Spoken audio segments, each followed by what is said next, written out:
It's the Ross Tucker Football Podcast. Oh, yeah, it is. But it's not just any Ross Tucker Football Podcast. It is a teaching tutorial Thursday featuring Greg Cosell, presented by DraftKings.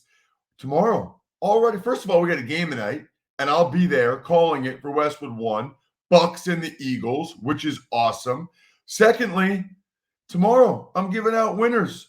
Spread the word winner via social media at Ross Tucker NFL, at Ross Tucker Pod. We are especially looking for quote tweets for those of you on Twitter, or shares, those of you on Facebook. Yesterday, facebook.com/Ross Tucker NFL.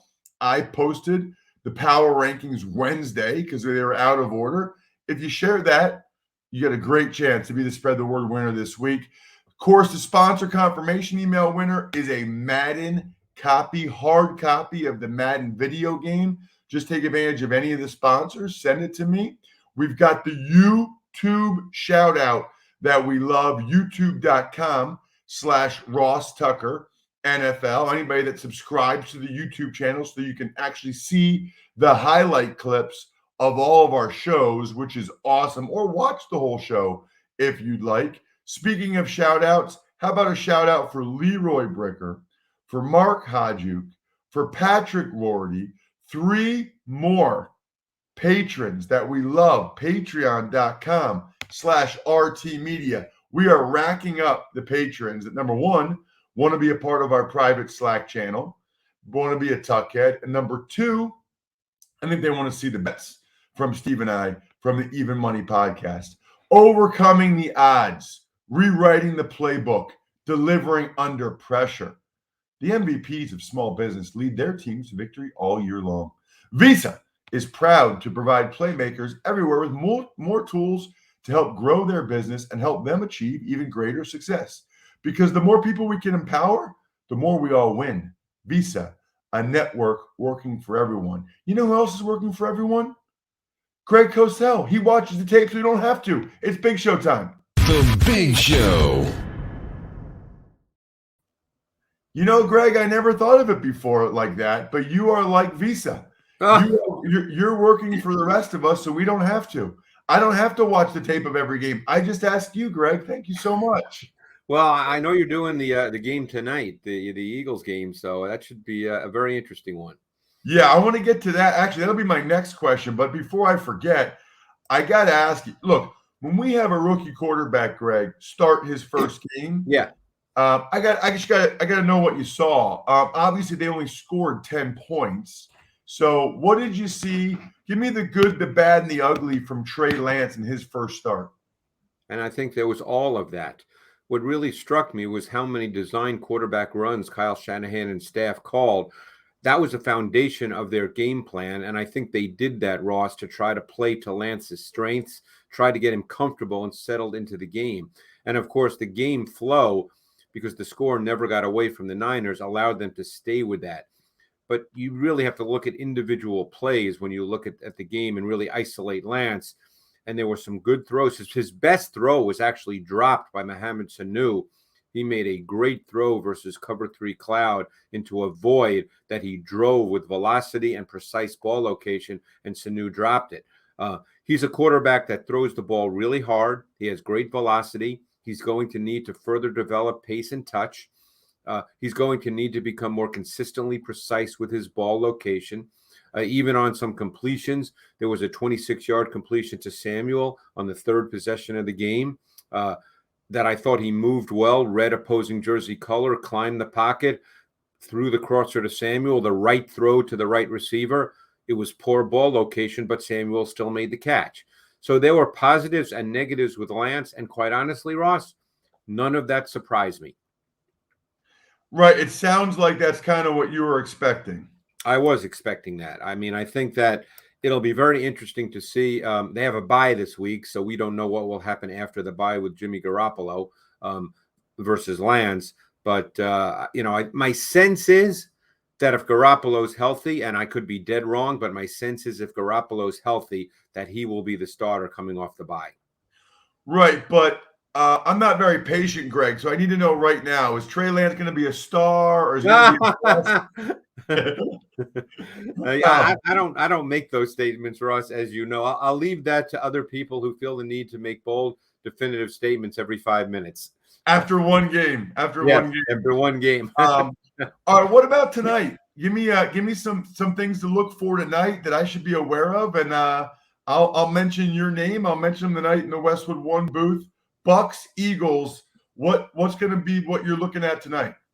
Well, I think the Eagles' offense ends up being in the eye of the beholder. In other words, the Eagle offense is a function of your philosophy of what offensive football should be, because the Eagles do not have a running game through 5 weeks. There's no physicality whatsoever to their offense. Some might say that doesn't matter. It's the NFL. It's a spread passing league. That's okay. Brandon Staley, as we know, would obviously disagree with that, as would some others. So the question to me, as we continue this season and we've reached the quarter pole and now we're moving on, is what will the Eagles offense look like? They've committed clearly to Jalen Hurts as the foundation of everything they do, and he's making, I believe, his 10th NFL start, but there is no running game element to the Eagles offense right now. Which surprises me, Greg. This last game, they didn't run Jalen Hurts at all till the fourth quarter. No, they didn't run him much at all. That's a big advantage for them, whether it's him running or just the threat of him running should give the offensive line some angles in the run game and should give them basically a man advantage because of his threat as a runner. You would believe so. Look, I certainly can't get into the head of Nick Sirianni and the offensive coaching staff. I know you do the preseason games, so you've had conversations with them in the preseason. Obviously, the regular season is different. I will only tell you what I see from the tape and my interpretation from the tape. But right now, to me, this is an offense searching for what they want to be. And that's just my sense. I could be wrong. They may feel this is the way we want to play, and we're not going to have a run game, and we're going to build it this way with our quarterback. That maximizes his strengths and minimizes his limitations. They're with him every day. They may feel that way. But clearly, Ross, as you well know, as I'm sure you prepared for doing the game tonight, there is no running game element to the Eagles offense. Yeah, it makes it really tough, I think, for Miles Sanders or the O-line to kind of get in a rhythm. I'll be curious, and I don't expect them to run very much against the Bucks tonight. That's for sure. No, and most offenses do not do that simply because the Bucks are really good stopping the run. I mean, we know that that's the strength of their defense, and they have injuries in the secondary. So you look at the Bucks defense and feel, hey, we can run the ball. I mean, we have to throw the football because we can't run it. Yeah, so Greg, I got to ask you this. The Eagles defense in 5 games. Yes. 3 of them, they've given up less than 20 points. Right. 2 of them, they've given up more than 40. There's no in between. Playing the Bucks tonight, your thoughts on the Eagles defense against the Bucks offense? Well, the Eagles defense clearly, as you know, Ross, has been a high percentage zone defense. They play very few snaps of man coverage. Prior to this last game against the Panthers, they had been high percentage split safety. The change they made versus the Panthers, and obviously it was effective, was that they played far more cover 3, meaning single high, still zone, but far more single high as opposed to split safety. I don't know what they'll do against the Bucks. That's hard to know, but they're not going to match up. You will not see an increase in man-to-man coverage because one could say, hey, they've got a good man corner in Slay, but they can't match up elsewhere. They can't match up with Maddox and Steven Nelson versus Godwin and Antonio Brown. So even if you feel, hey, Slay could hold his own and do a nice job on Mike Evans, they can't match up elsewhere. So they're going to stay with zone. The only question is it split safety zone or is it continue to be more cover 3? The one thing they've done well is they've not allowed the big play. And that, I think, is one of the founding principles of what their D coordinator, Jonathan Gannon, wants to do, is not allow the big explosive pass play. Yeah, that's been pretty obvious that that's the philosophy there. Let's get to some other games, including another NFC East team. Cowboys and the Patriots. Obviously, that's always a marquee game. 2 of the, more well-known franchises. Cowboys seem like they're on a roll, Greg. They are. And the Cowboys are old school, Ross. You talk about the run game and the lack thereof with the Eagles, not even attempting to do it.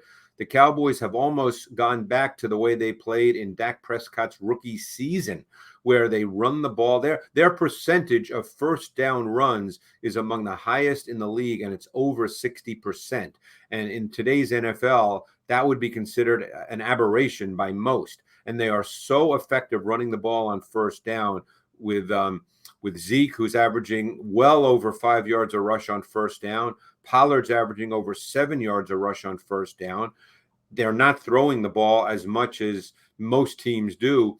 This was the first week since week 1, this past week, that Prescott had over 30 pass attempts. He'd been under 30 pass attempts in 3 consecutive games prior to this week. Now, obviously, if you're going to run the ball that much, you need to convert on third down, and that's where Prescott's been really, really good because he's a high-level quarterback. So you can do this with a high-level quarterback because you need to convert difficult throws on third down, and Prescott's been able to do that. So this formula and this profile has really worked effectively, and the overlooked element for a lot of people is their defense. Dan Quinn has done a masterful job. He's kind of changed up his approach from what most remember about Dan Quinn. They play high percentage man coverage, and they play it really well. I was going to ask you about that, about Dan Quinn. How much of it is Dan Quinn as a coordinator, and how much of it is they've got some really good young players like Parsons, Odighizuwa, and Diggs that have really changed the face of that defense? Well, I think it's always a combination of players and coaching. Diggs is a very good man coverage corner. I thought that's what he was coming out of Alabama. I really liked his tape coming out of Alabama. He was in the same draft with Henderson and Okudah, and I liked Okudah as my number 1, but I like Diggs as my number 2 corner in that draft. And right now he's playing that way. He's a really good man coverage corner. He's physical. He's got great ball skills. He has an excellent understanding of routes. It's hard to say whether he's changed his philosophy just based on his experience throughout his many years in the league, or whether he looked at this personnel when he got there and said, hey, the personnel demands that I play this way. We can't answer that. All we know, or I can't answer that without, having a conversation with Dan Quinn. But, I think the tape tells you that they're a high percentage man defense. They're a fast defense. Parsons has really brought a lot to this defense. And Odighizuwa has been a real good player up front. He was also part of this draft. So whatever the reason, Ross, this is how they're playing, and they really look good on tape playing this way. Let's get to the Ravens and the Chargers, which should be an awesome game. Greg, I have to admit, I'm surprised. I did not think we would get to the point where Lamar Jackson was completing this many passes, or that the Ravens passing game would be this effective. I hadn't seen that consistently the last couple of years. What has changed? Have they evolved as a passing game? Are the receivers better, or is it simply just better ball placement from Lamar? What are you seeing? I thought Lamar played his best game as a pro throwing the football this past week. And by the way, it came at a straight drop back because the score dictated that all those run game and backfield actions were no longer a factor. I'm just going to give you quick numbers. In the straight drop back pass game, he was 29 for 33 for 343 yards and 4 touchdowns. Think about that for a moment. And I thought what really stood out watching Jackson was his recognition of pressure and coverage. I thought he played with excellent vision. He saw the field extremely well. He stayed in the pocket.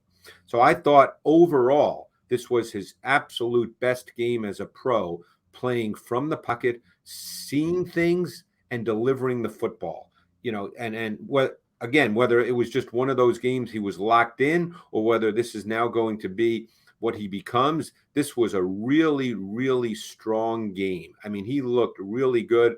There's so many plays that I kind of marked as potential plays for use in my matchup show because they really showed him playing at a very, very high level from the pocket. Okay, but I guess the question I have then is, he's been throwing the ball and playing pretty well this whole year, right? Is it fair to say I think he's trending, yes, than previous years before? That would be a fair statement, and this was sort of the apex of it. I mean, this was week 5 against the Colts was his best, and he's been trending in that direction. So this is just I don't know what there is to say about the Chargers other than, Greg, I think Brandon Staley's like changing the sport. I mean, 4th and 7, 4th and 8, and I'm convinced he just calls the play where he says, Justin, throw it to Keenan Allen. I mean, how many 4th downs did they convert where Herbert threw it to Keenan Allen? It's really impressive, the confidence that Staley is showing in Herbert. And I wonder if we're getting to the point where Brandon Staley's like changing the NFL to the point where it's going to be almost like the NBA, shooting threes. More teams are going to go for on 4th down. Well, I don't know if that's necessarily true. I think he feels very good about his quarterback and his ability to execute the offense. And I think that we all know Herbert's talented, but what's not talked about with Herbert is the fact that he's in his 2nd season. They have a brand new offensive staff with new pass game principles. Okay. Keep that in mind. He had to learn something brand new this offseason from what he did a year ago. And he is running that offense like he's been in the offense for 5 years. And to me, we're overlooking that given that he's such a high-level traits player. So that, to me, is the most impressive thing about Justin Herbert. Justin Herbert is a fascinating mix of refinement from the pocket, playing with almost mechanical, robotic precision, and then the ability to make those special plays. You don't see that often from second-year quarterbacks who have just learned a new offense. That's a really good point. You know, I don't know how to ask this question, Greg, so I'm just going to put it out there. The Browns play the Cardinals Sunday. Yeah. They just played the Chargers, and they got the ball back with 91 seconds left, down 5. You're not going to ask me about play calling, Ross. Don't ask me about play calling. I don't do that. No. I'm not asking about play calling. Okay. I am saying if it was Justin Herbert or Patrick Mahomes or Lamar Jackson or Josh Allen, I would have thought they were going to go down and score a touchdown. Right. But the Browns quarterback is Baker Mayfield. And in my gut, Greg, I didn't think they were going to score a touchdown. Now, I know he played well against the Chargers. I guess the question is, what is Baker Mayfield at this stage of his career? Because my gut was he's not at that level where he's going to go down the field and get this done. He's not at the level of the other 5 guys I named. Well, and I think that most people would say that, yes, as just an abstract statement about Baker Mayfield as a quarterback. So what you're really, I think, asking, and what a lot of people have been talking about on social media this week, is whether you can, quote unquote, win big games with Baker Mayfield.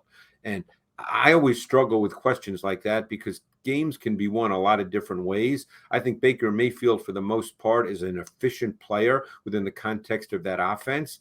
He's in his, 4th year right now? Yes, because he was in the same draft with Sam Darnold, so he's in his 4th season. I think there's been clear incremental improvement. I think the nature of that offense fits what his skill set is. If you're asking me whether Baker Mayfield in those critical moments can go down and do what you suggested you feel the other quarterbacks can do, I'm not sure the sample size is large enough for us to answer that definitively one way or the other. Then it gets down to a feeling, like you had a feeling that he couldn't. I don't know if we can say that as an absolute, as if it's a mathematical equation. It becomes, one's feeling. Some will say, no, he can. Others might say, yes, he can. He did that a couple of times a year ago. So I think we almost have to wait and see on that. Yeah, I think everything you just said there is fair. All right, Sunday Night Football. It's the Seahawks and the Steelers. Russell Wilson is out. Yes. So that means Geno Smith making his first start in forever on the road at the Steelers, Sunday Night Football. He actually looked pretty decent the other night, Greg. Yeah.